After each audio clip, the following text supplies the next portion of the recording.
politics show today, it's going to be a full one.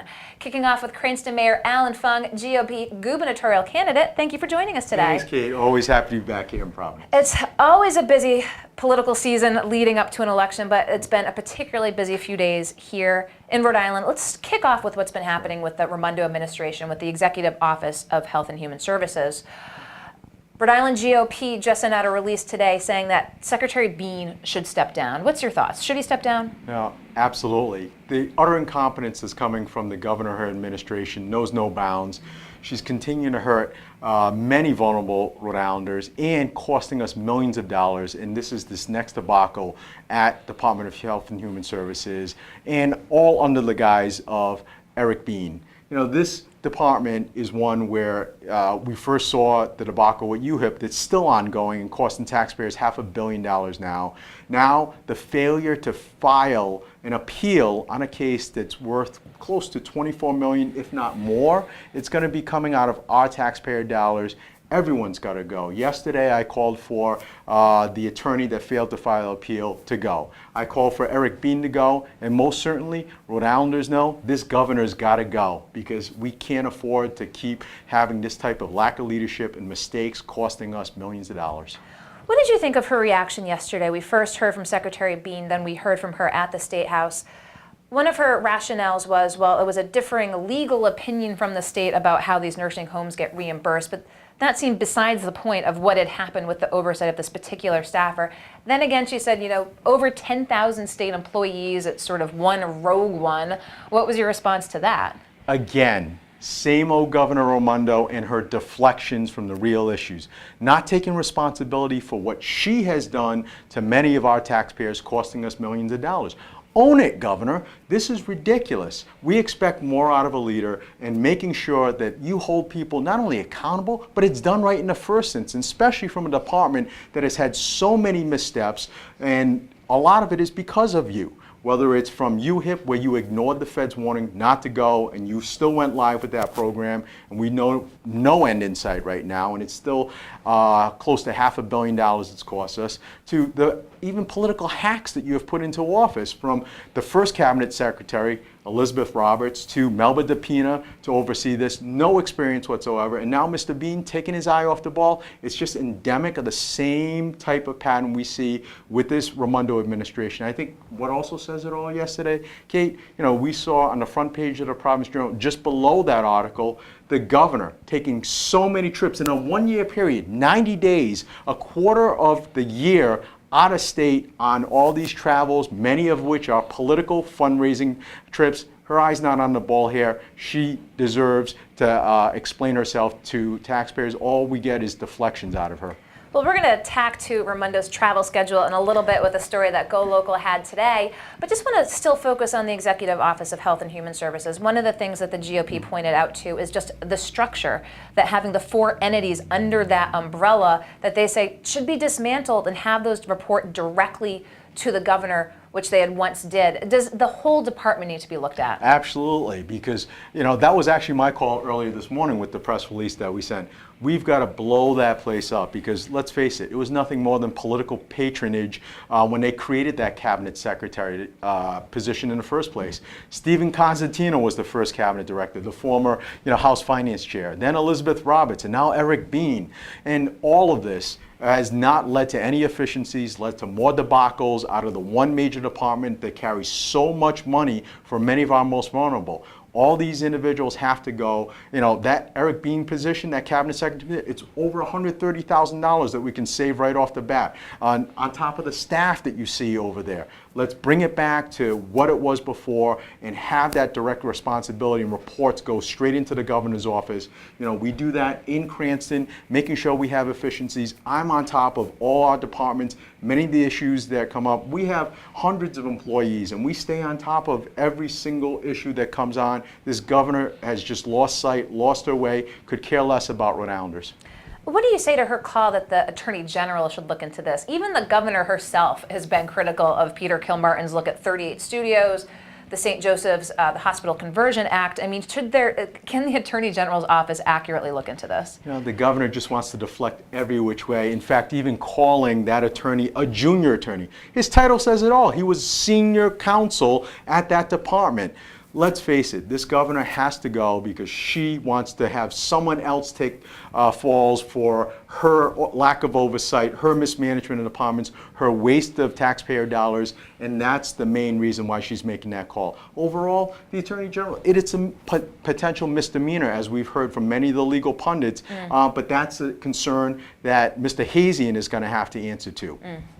So let's move on from that to, as we were talking about, the governor's travel schedule. The story today on GoLocal, the fundraiser that the governor will be attending in New York on Thursday. Tish comes from big tobacco money. Is this just indicative of, is this good politics, or does this just show the need for the constant fundraising? It shows the need that this governor is out of touch with all of us. All she wants to hobnob is with these rich elites, whether it's Mr. Tish, tobacco king, who basically, told a little bit of fibs before Congress. That smoking didn't cause cancer in the early 90s, when basically all the evidence pointed to the otherwise. Absolutely, and I'm glad GoLocal pointed that out. But that's not the end of it. We've seen a constant history of individuals, big money individuals with no connection to Rhode Island. She had a fundraiser out in Chicago with the Hefners. She's been out to California numerous times. Mr. Arnold from Enron, fame. And the list goes on and on. She's out of touch with Rhode Island. She could care less about us. Let's face it, she doesn't even want to be here. We all know that if it had turned differently with the presidential election, she was looking for her sights down to Washington, D.C. Let's get someone back in office that cares about the state, want to turn it around, focus on our economy, and that's what I've done in Cranston, turning our city around, making sure we have a vibrant business environment. People, our city's growing, second largest community in Rhode Island now, and that's what I want to do for the state. Ensure that we're growing in the right way without wasting taxpayer dollars, without giving millions of dollars away to these out-of-state companies, this corporate welfare approach, and doing it the right way and making Rhode Island one of the best places to live in the country, just like what we've done in Cranston. Now, did Cranston get that population bump? Is that due to the prison population? Actually, the prison population is going down. Go on to the DOC website, because everyone loves to kind of say that, but it's actually trending down to, and the last population count was about 2,700, whereas in the past it had been over 3,000. We are actually growing. Many residents are coming in. We've got new developments. In fact, you take a look at the census data. Garden City picked up over 100 new residents coming in. That central part of the city is such a great resurgence, not only for Cranston, but throughout the state. Many people going to shop, eat. Next phase 4 is going to be coming online with more restaurants. I'm very proud of that. And most importantly, not a single taxpayer dollar went into either developments, either restaurants that are there, any of the retailers, any of the businesses. And that's the worldwide headquarters also in that central part for Alex and Ani. We've done it in the right way, and that's the same type of leadership I want to take to the State House. Okay, so population bump with Garden City and Chapel Hill, not the prison population. Not the prison population. We are growing in the right way.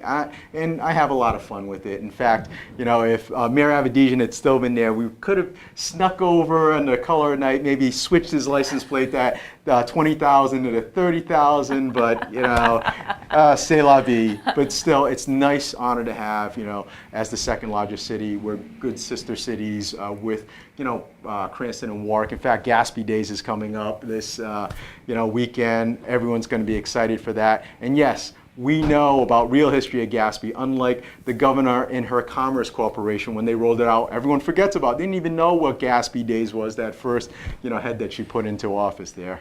So let's talk a little bit about Cranston. We just had on Representative Bob Lancia, who announced today that he's looking at the role of lieutenant governor. Yeah. And one of the interesting prospects that he had that he said he's been talking about is maybe the lieutenant governor's position might not be needed, very much pushing for the office of inspector general. Yeah. What's your thoughts on this call for the office of inspector general? His suggestion is very outside the box, although he said it was a little take on Bob Healy, if you will. What's your thoughts on should the state have an inspector general? Yeah, that's one of my platforms. In fact, I've seen an inspector general work well in a lot of different states across the country, but you have to do it in an effective way. It should not sit in that lieutenant governor's office. You have to have an outside independent individual that is charged with reviewing whether it's the finances, policies of not only the executive branch, the legislative branch as well, because we all know there's too much power in that legislative branch, or even the judicial branch. Every single branch of government should be within the confines of potential look by that Inspector General's office. It's something I truly support going forward, but it has to have a modicum of independence because that's what an Inspector General is supposed to do. Well, it was an interesting proposal he put forth, and we are clearly in the 11th hour of folks deciding whether or not which office they're running for, but you can see that video as well on GoLocal. Let's talk about what's going up on the State House. Again, we're in the waning days of the General Assembly, lots to be accomplished before they get out. What's your take on the latest PawSox legislation that they had House Finance hearings on last week? Yeah, I still don't support it. First and foremost, this project is still going to have some type of taxpayer dollars attached to it, even though it's structured a little bit differently. I worry a lot about the failure on payment back to the redevelopment agency with the dollars if the revenues aren't there. Yes, and it also increased costs because it is not backed by the state, and the state has a higher bond rating than Pawtucket. So, there are a lot of nuances to this, and it's something that I still can't support, even though I love the PawSox. When I was asked about this, I think I replied back to GoLocal and said, what I can't support to help the team, infrastructure. Just like what we've done in Garden City, we helped on the infrastructure. We helped on the surrounding businesses. And if we can do that to help revitalize that Pawtucket area and that surrounding area, that's fine. But when you have billionaires that are putting forward, this proposal, they can afford to build a stadium. We'll help them with the surrounding economic development and infrastructure. So it's obviously a hot button issue up there, and the speaker is trying to figure it out, putting forth this legislation last week. Have you had conversations with the speaker's office? Have you talked with his chief of staff, Leo Skenyon? No, not about the PawSox proposal. We're just keeping an eye right now overall as to what can fly, especially during that last week. I've seen legislation move fast and furious. Bills that you thought were all of a sudden dead on arrival, revive up in last-minute horse trading. So just like everyone else, and particularly the League of Cities and Towns that we rely upon, we're watching every bill because who knows what can happen. But most importantly, we're going to watch with vested interest for anything that impacts our residents in Cranston and all throughout. We're also, most importantly, going to watch Providence Water and what happens with that proposal, because that's scary. 60% of the water ratepayers throughout Rhode Island could face an increase if this goes through. I don't support it. I know we've heard from Mayor Charlie Lombardi. This is bad for many people that are tied into Providence Water outside. We should not be put in a position to bail out Providence in their pension problems. And what do you have to say to that when you hear from Mayor Jorge Elorza, who comes forth and says, Providence is in a great fiscal position here, simply from the year-to-year standpoint, but then looks at this basically Band-Aid approach for that one-time payment, or else if it's at least a different financial arrangement to address the that elephant in the room of the pension, the unfunded pension obligation. Yeah, he's got to fix that problem himself, and whether it's sitting across the table from the unions and moving forward, just like what we've done in Cranston, negotiating at the bargaining table, even with a couple of our major unions negotiating out so that they're not part of the costly state pension system and they're in 401k type defined contribution plans. Those have significant savings as well. Making sure that you do it in the right way, but not putting it on the backs of the rest of Rhode Island. Let's talk a little politics. You're on the campaign trail talking to Rhode Islanders. Let's tack to the national level. Does Trump help or hurt your campaign? Let's face it, with Donald Trump in the blue Northeast, that name can be very dangerous. One of the things that I've said to everyone that's asked me that question is, there's some policies that I support about him, but in 9 years as mayor, I think everyone sees how I've always operated, and I certainly don't govern by Twitter. And let's talk a little bit, too. We obviously have a big immigrant population here in Rhode Island. The latest controversies with separating children with families from the immigration standpoint. Have you heard from Rhode Islanders who have concerns about what's happening at the national level? I think there's a strong compassion for the so-called dreamers that are here of not necessarily of their choice.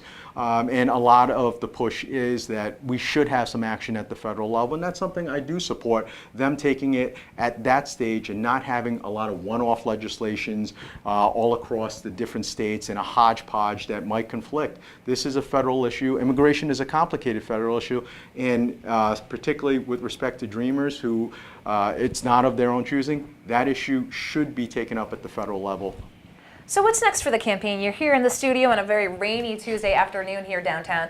You've got Gatsby Days coming up. The summer will be in full swing. What's on your plate? Now, we've got Gatsby Days. We've got a lot of different venues all throughout the state of Rhode Island. I'm excited for it. I've already been out throughout different parts of the state, from Westerly to Woonsocket to Warren. I've enjoyed meeting so many individuals. And all of you, if you believe in what we're doing, you can find out more information on our website, www.allanfung.com. Sign up for all the great things that we're doing.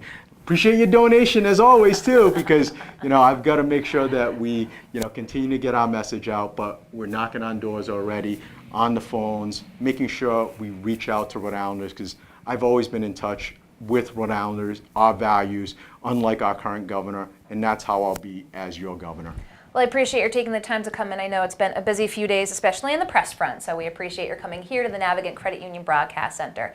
Mayor Allan Fung, I'll let you go around the corner, Right. and don't Thanks go so much, anywhere. We'll be Kate. back with Bye, our everyone. next guest here in the Navigant Credit Union Broadcast Center.